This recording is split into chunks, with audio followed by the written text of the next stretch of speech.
নমস্কার বন্ধুরা, আপনাদের সকলকে স্বাগত জানাই আমাদের খুব পপুলার ইউটিউব চ্যানেল এডু টিচারে। আজকে আমাদের আলোচনার বিষয় হলো অঙ্কের সমাধান নিয়ে। আপনারা মন দিয়ে এই ভিডিওটি দেখুন এবং এছাড়াও প্লেলিস্টে পরীক্ষা সম্বন্ধীয় সমস্ত বিষয়ের ভিডিও আপলোড করা আছে, যা আপনাদের পরীক্ষার জন্য খুবই গুরুত্বপূর্ণ। মনে হয় না আপনাদের এই ভিডিওটি দেখার পর অন্য ভিডিও দেখার প্রয়োজন পড়বে। প্রশ্ন: 6x43 minus 46y9 is equal 1904 নিম্নলিখিত কোনটি x এর পরিবর্তে আসা উচিত? তা বন্ধুরা, অঙ্কটা দেখুন খুবই সোজা। আপনাদের দেখতে এটা কঠিন লাগছে, এক্স ওয়াই দিয়ে ক্যালকুলেশন আছে যেহেতু। তা দেখুন কিভাবে শর্টকাটে এই অঙ্কটি খুব তাড়াতাড়ি করা যায়। তা প্রথমে কি বলেছে না 6x43 সেটা আমি লিখলাম। তারপরে কি বলেছে সেটা থেকে মাইনাস করতে হবে 46y9 সেটা আমি লিখলাম। বিয়োগ করলে বিয়োগফল আসে 1904। তাহলে নিম্নলিখিত কোনটি x এর পরিবর্তে আসা উচিত? তাহলে x এর পরিবর্তে আমাদের সংখ্যাটি কি আসবে সেটা আমাদের বার করতে হবে। তা একটা অঙ্ক বা এই অঙ্কটা, এই বিয়োগফলটা একটু লক্ষ্য করুন। দেখুন এখানে 9 আছে, উপরে 3 আছে। তাহলে বন্ধুরা একটা জিনিস দেখুন, এই সংখ্যাটি বিয়োগ করলে এমন কত সংখ্যা হতে হবে যে বিয়োগ করলে 4 আসে। তা দেখুন 13, 9 আর উপরে আমরা 3 যদি বিয়োগ করি তাহলে 9, 10, 11, 12, 13, তাহলে 4। তাহলে কি থাকলো? এখানে 1 থেকে গেল, সেই একটা এই y এর সাথে যোগ হয়ে যাচ্ছে। ঠিক আছে বন্ধুরা, এইবার সেটাকে 4 দিয়ে ভাগ করছি। তাহলে একটা জিনিস দেখুন, 4 দিয়ে বিয়োগ করছি, তাহলে আমরা এটা লিখতে পারি 1 + y = 4। এটা আমরা লিখতে পারি কেন না, এইটা বিয়োগ করলে এটা 0 চলে আসে, তাই না বন্ধুরা? আপনারা নিশ্চয়ই এখানে দেখে বুঝতে পারছেন যে 1 + y = 4, মানে এটাও যায় এটাও তাই, কেন দুজনের ভ্যালু তো 0 চলে আসছে। ঠিক আছে বন্ধুরা, সেটাই আমি লিখলাম।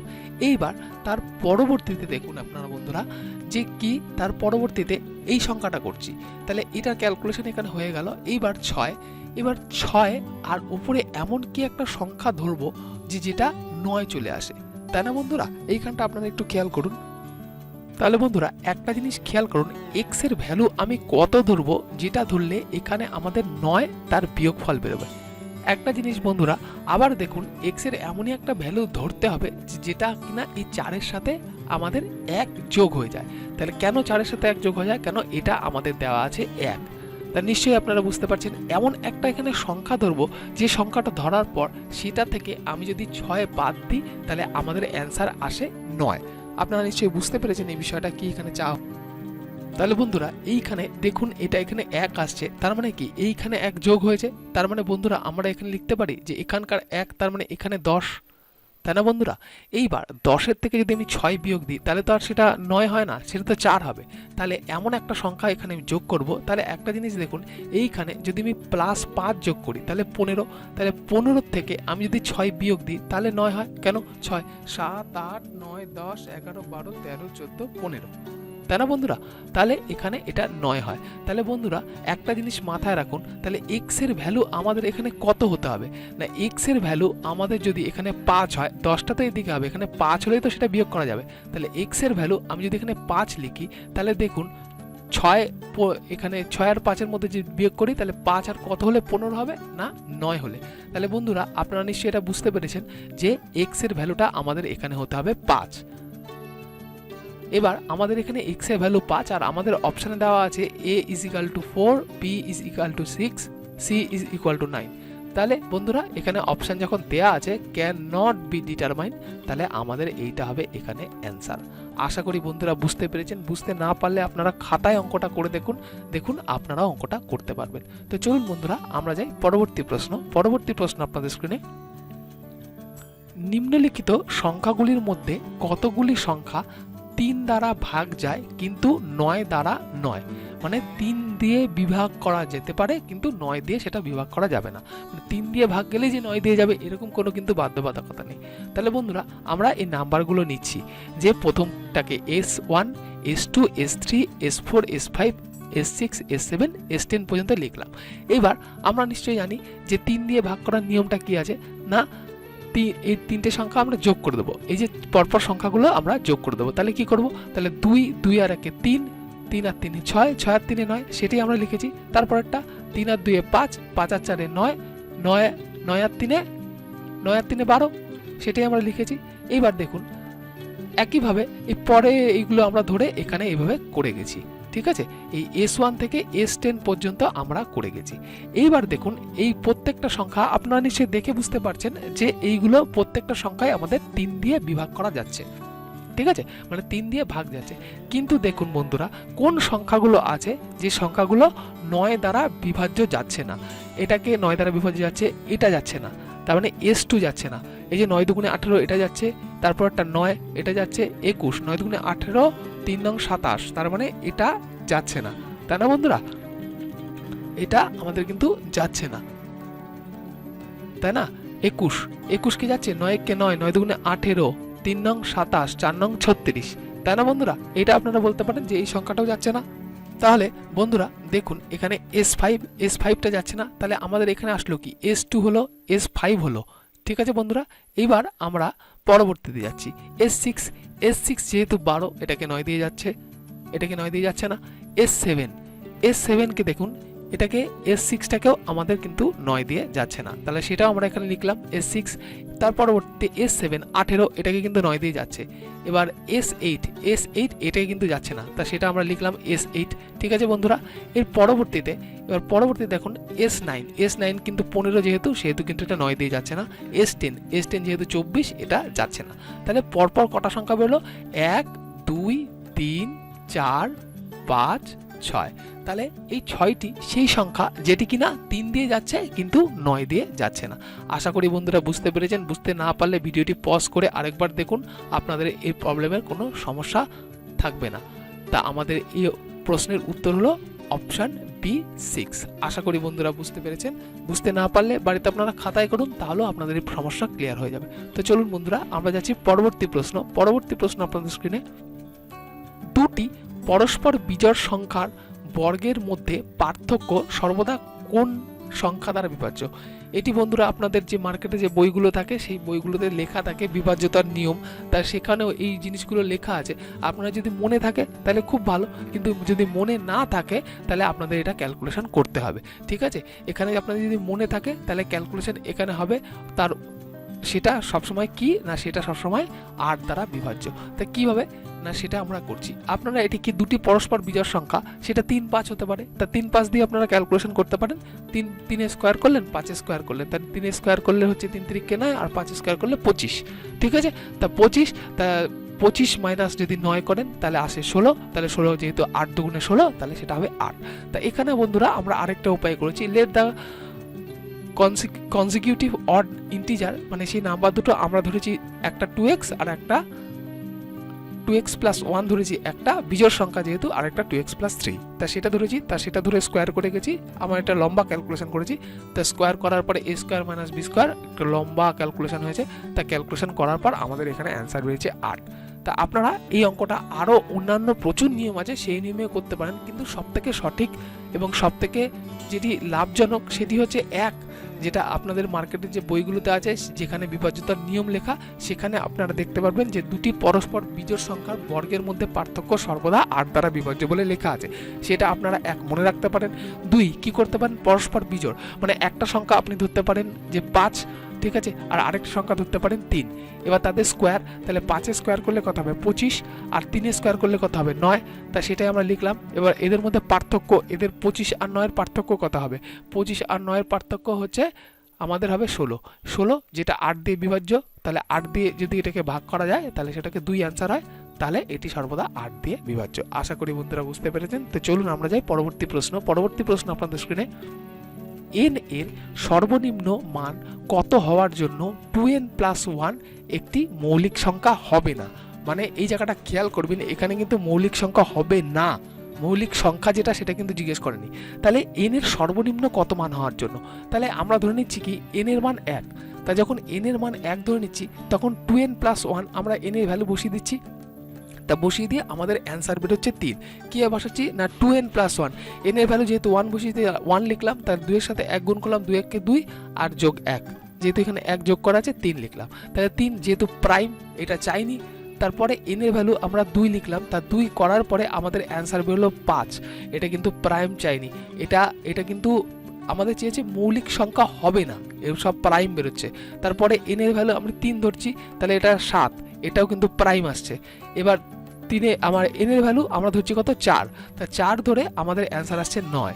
তাহলে এই সংখ্যাটাই সেই সংখ্যা যেটি কিন্তু প্রাইম না, নট প্রাইম নাম্বার। তাহলে আমাদের এখানে বন্ধুরা n এর ভ্যালু আমরা কত ধরছি না, n এর ভ্যালু ধরছি আমরা এখানে 4। তা অপশান বন্ধুরা এখানে অপশান হচ্ছে B4। আশা করি বন্ধুরা বুঝতে পেরেছেন। তো চলুন আমরা যাই পরবর্তী প্রশ্ন। পরবর্তী প্রশ্ন আপনাদের স্ক্রিনে, 5 অঙ্কের কোন বৃহত্তম সংখ্যার 99 দ্বারা বিভাজ্য? মানে 5 অঙ্কের কোন বৃহত্তম সংখ্যা, যে সংখ্যাটি হবে সেটি না 99 দ্বারা বিভাজ্য। তা আমাদের সেই সংখ্যাটা বার করতে হবে যেটি কিনা 99 দ্বারা বিভাজ্য। তো খুবই সোজা অঙ্ক বন্ধুরা। তাহলে বন্ধুরা এখানে আমাদের সেই 5 অঙ্কের কোন বৃহত্তম সংখ্যা 99 দ্বারা বিভাজ্য, তা আমাদের সেই সংখ্যাটা বার করতে হবে যেটা 99 দ্বারা বিভাজ্য। তাহলে আমরা জানি 5 অঙ্কের বৃহত্তম সংখ্যা মানে 5টা নয়, তা সেটাই আমরা লিখেছি। আর 99 দ্বারা বিভাজ্য, তাহলে সেটাকে আমরা 99 দ্বারা বিভাগ করে দিলে আমাদের যে অ্যান্সার বেরোবে সেই অ্যান্সারটা মানে যে রিমাইন্ডার বেরোবে সেই রিমাইন্ডারটা আমরা এই সংখ্যা থেকে বিয়োগ করলে আমাদের বেরিয়ে যাবে। তাই 99 দিয়ে এটাকে ভাগ করার পরে আমাদের এর ভাগ অবশিষ্ট মানে ভাগশেষ বেরিয়েছে 9। তাহলে 9 যদি বেরিয়ে থাকে তাহলে আমাদের এই 5টা নয় মানে 5 অঙ্কের বৃহত্তম সংখ্যা তো এটা, এটা থেকে তো বড় সংখ্যা হতে পারে না। এটা থেকে আমরা যদি 9 বিয়োগ দিই তাহলে রিকোয়ার্ড নাম্বার আমাদের বেরিয়ে যাবে 9990। তা আমাদের এখানে অ্যান্সার হবে অপশান সি। এইটা বন্ধুরা আমাদের এখানে উত্তর। আশা করি বন্ধুরা বুঝতে পেরেছেন। তাহলে 5 অঙ্কের বৃহত্তম সংখ্যা 99 দ্বারা বিভাজ্য না, সেটি হচ্ছে 99990। আশা করি বন্ধুরা বুঝতে পেরেছেন। চলুন আমরা যাই পরবর্তী প্রবলেম। পরবর্তী প্রশ্ন আপনাদের স্ক্রিনে, 112 ইন্টু 5 টু দি পাওয়ার 4 এর মান কত? খুবই সোজা অঙ্ক বন্ধুরা, জাস্ট একটু আপনারা মন দেন তাহলে আপনাদের এই অঙ্ক হয়ে যাবে। তাহলে 119 ইন্টু 5 ইন্টু 4, তার মানে হচ্ছে কি এটাকে 5কে 4 বার গুণ। তা আমরা এটাকে সহজ নিয়মে করার জন্য আমরা কি লিখেছি, 5কে 4 বার গুণ, আমরা লিখছি 10কে 4 বার গুণ করছি। তাহলে 10কে 4 বার গুণ করলে কত হয় 10,000, তা সেটা আমরা লিখলাম। এইবার 10,000কে 2 টু দি পাওয়ার 4, মানে এবার দেখুন আপনারা একটা জিনিস যে 10কে আমরা 2 দিয়ে যদি ভাগ করি, ঠিক আছে, তাহলে সেটা কি হয়ে যায় 5। তাহলে এটাকে আমরা 4 বার করেছি, তাহলে 2কে 4 দিয়ে গুণ করেছি মানে 16 দিয়ে ভাগ করেছি। তাই এটাকে আমরা যদি 4 বার করি তাহলে আমাদের এইটা চলে আসে, ঠিক আছে। 10 divide by 2 into 10 divide by 2 into 10 divide by 2, এটা আমরা যদি করি তাহলে কি হয়, এটা 4 বার করলে আমাদের এইটাই আসে। তা আমরা এটা ক্যালকুলেশন করেছি, তা ক্যালকুলেশন করার পর এখানে এটাকে দিয়ে কাটাকাটি করেছি। তা কাটাকাটি করার পর আমাদের অ্যান্সার বেরিয়েছে 70000। আমাদের এখানে অ্যান্সার হলো অপশান বি 70000। আশা করি বুঝতে পেরেছেন। খুব তাড়াতাড়ি আপনাদের এটা শর্টকাট ট্রিক যে আপনারা 5 টু দি পাওয়ার 4কে 4 বার লিখে সেটা দিয়ে গুণ করা আপনাদের একটু কঠিন ব্যাপার হয়ে যাবে, এবং ক্যালকুলেশনের ব্যাপার যেহেতু, এবং অঙ্কে আপনারা সময় খুব বেশি পান না, কম সময় পান, তাই এই প্রসেসে করলে আপনারা অঙ্কটা খুব তাড়াতাড়ি নামিয়ে আসতে পারবেন। তো চলুন বন্ধুরা আমরা যাচ্ছি পরবর্তী প্রবলেম। পরবর্তী প্রশ্ন আপনাদের স্ক্রিনে, যদি 653xy এর দুটি সংখ্যা x এবং y হয় এবং সংখ্যাটি 80 দ্বারা বিভাজ্য হয়, তাহলে x প্লাস y এর মান কত? তা বন্ধুরা এখানে কি বলেছে, 653xy is divisible by 5 as well as 2, so y is equal to 2। একটা জিনিস বন্ধুরা আপনারা এখানে লক্ষ্য করুন। তো কেন বন্ধুরা আমরা এটা করলাম 5 as well as 2? দেখুন একটা যে 5 টু দি পাওয়ার 3 মানে কত, তাহলে হচ্ছে 2কে 3 বার গুণ, তাই না, পাওয়ার 3 যেহেতু, তাহলে 2 গুণ 2 গুণ 2, তার মানে হচ্ছে কত, 2 দুগুণে 4, 4 দুগুণে 8, তাহলে 5 40। ঠিক আছে, আপনারা এইভাবে কাজটা করতে পারেন। কিভাবে করবেন, 5 8 40, তাহলে 80। তাহলে দেখুন একটা পরে একটা শূন্য আছে, তাহলে y এর ভ্যালু আমাদের যদি 0 হয় তাহলে আমাদের এটা 8 দিয়ে ভাগ যায়, যেহেতু 5 8 40, তাই না। তার মানে আপনাদের এখানে যদি y এর ভ্যালুটা 0 হয় তাহলে সেটা 8 দিয়ে ভাগ যাচ্ছে, ঠিক আছে। তা সেইটাই বন্ধুরা আমরা এখানে লিখেছি। এবার এইটা সম্ভব হবে, 8 দিয়ে ভাগ করা সম্ভব হবে যখন কিনা x এর ভ্যালু 2 হবে, তাই না। কেন এখানে 2 টু দি পাওয়ার 3 ধরেছি, তার কারণ হচ্ছে কি যখন x এর ভ্যালু আমাদের 2 হবে তা তখন আমাদের এই সম্ভাবনাটা হওয়া সম্ভব। তাহলে x এর ভ্যালু 2 আর y এর ভ্যালু যদি 0 হয় তাহলে x plus y is equal to, তার অ্যান্সার হবে 2। আশা করি বন্ধুরা বুঝতে পেরেছেন। বুঝতে না পারলে আপনারা বাড়িতে খাতায় অঙ্কটা প্র্যাকটিস করুন, খাতায় করলে আপনাদের অঙ্কের সমাধান হয়ে যাবে আশা করছি। তাই চলুন বন্ধুরা আমরা যাচ্ছি পরবর্তী প্রশ্ন। পরবর্তী প্রশ্ন আপনাদের স্ক্রিনে, 13294 এর থেকে কোন ক্ষুদ্রতম সংখ্যা বিয়োগ করলে, মানে এর থেকে কোন ক্ষুদ্রতম সংখ্যা বিয়োগ করলে বিয়োগফলটি 97 দ্বারা সম্পূর্ণরূপে বিভাজ্য হবে? তা খুবই সোজা অঙ্ক বন্ধুরা, 13294 এটাকে আমরা 97 দিয়ে ভাগ করছি, তা ভাগ করে হচ্ছে বিয়োগফলটি, ভাগ করার পরে যে বিয়োগফলটি বেরোবে সেই বিয়োগফলটি, ঠিক আছে। তা ভাগ করছি, ভাগ করার পরে আমাদের বিয়োগফল বেরোচ্ছে কত, বিয়োগফল আমাদের বেরোচ্ছে 5। তা the square number to be subtracted is 5। তাহলে এই যে সংখ্যাটা 13294, এর থেকে আমরা 5 দিয়ে যে বিয়োগ করে দিই, তাহলে বিয়োগ করলেই সেটি 97 দ্বারা সম্পূর্ণভাবে বিভাজ্য। তাহলে কি 13294 এর থেকে কোন ক্ষুদ্রতম সংখ্যা বিয়োগ করলে সেই ক্ষুদ্রতম সংখ্যাটি হলো 5, সেই বিয়োগফলটি মানে এই সংখ্যা থেকে 5 বিয়োগ করে যে সংখ্যাটি আসবে সেই সংখ্যাটি 97 দ্বারা বিভাজ্য। তা সেটাই আমরা করেছি বন্ধুরা। তা আমাদের এখানে অ্যান্সার বেরিয়েছে অপশান ডি, সেই বিয়োগফলটি যাবে, সেই বিয়োগফলটি আমাদের চেয়েছে, তাই বিয়োগফলটি এখানে 5। তো চলুন বন্ধুরা আমরা যাই পরবর্তী প্রশ্ন। পরবর্তী প্রশ্ন আপনাদের স্ক্রিনে, যদি n একটি নেতিবাচক সংখ্যা হয়, নেতিবাচক মানে হচ্ছে নেগেটিভ, যেটাকে বলে ঋণাত্মক, তবে নিচের কোনটি সঠিক? তাহলে আমরা -n less than is equal to 0 এটাও লিখতে পারি। তাহলে 2n less than equal to 0, less than 0, -n greater than 0, তাহলে -n 0 থেকে বড় হবে, and n square is greater than 0, তাহলে সেটাই হবে, কেননা মাইনাস যেহেতু আছে, তাই না বন্ধুরা। তাহলে list of 2n, 0 -n and n square is 2n। তাহলে বন্ধুরা আমাদের এখানে অ্যান্সার হবে কত না, অ্যান্সার হবে অপশন সি। একটু মন দিয়ে অঙ্কটা করেন, আশা করি আপনারা বুঝতে পারবেন। তাহলে n যদি একটি নেতিবাচক সংখ্যা হয়, তবে নিচের কোনটি সঠিক?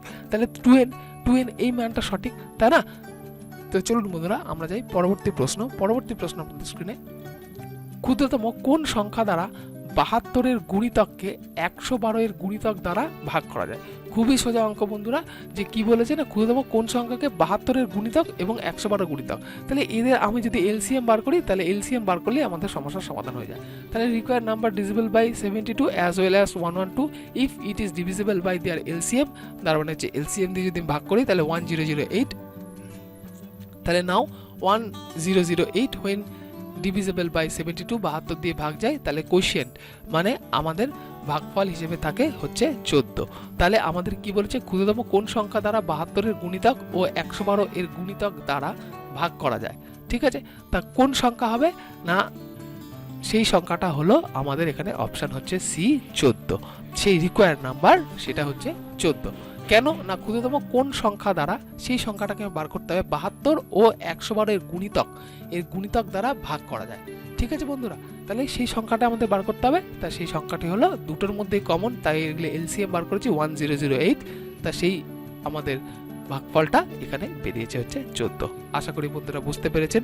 যদি বুঝতে না পারেন ভিডিওটি পজ করে দেখুন, বা ডেসক্রিপশন বক্স থেকে আমাদের পিডিএফ ফাইল দেওয়া আছে, সেটি ডাউনলোড করে আপনারা বাড়িতে ক্যালকুলেশন করে দেখতে পারেন।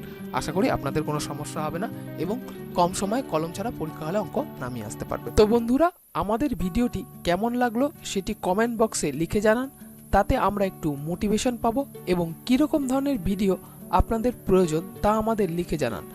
আপনারা কমেন্ট করলে আমরা বুঝতে পারবো আমাদের কাজের সার্থকতা। অজ্ঞাত কারণে যদি কোনো ভুল ত্রুটি হয়ে গিয়ে থাকে তাহলে ক্ষমা প্রার্থনীয়, এবং আমাদের চ্যানেলটিকে লাইক, সাবস্ক্রাইব এবং শেয়ার করুন, যাতে আপনার মতো অন্যান্য ভিউয়ার্সরাও উপকৃত হয়। আজ এই পর্যন্তই। সুস্থ থাকুন, ভালো থাকুন, দেখা হবে আগামী নতুন আকর্ষণীয় ভিডিওতে। ধন্যবাদ।